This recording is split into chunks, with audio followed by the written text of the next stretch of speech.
How to download and install Admirals application on your Android or iOS device.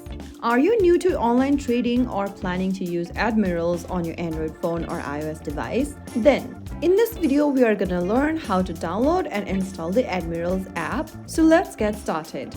First of all, open your Google Play Store or your App Store depending upon your device's operating system. Now in the search bar, type in Admirals and search. From the search results, look for this application that says Admirals Trading Stocks from Admiral Markets. Now tap the Get or the Install button to start downloading the app on your Android or iOS device.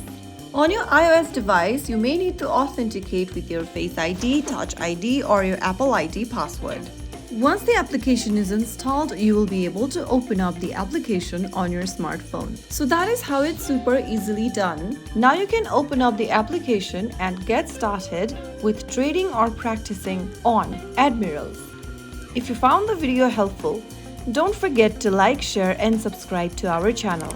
I will be back again in the next episode. Thank you for watching.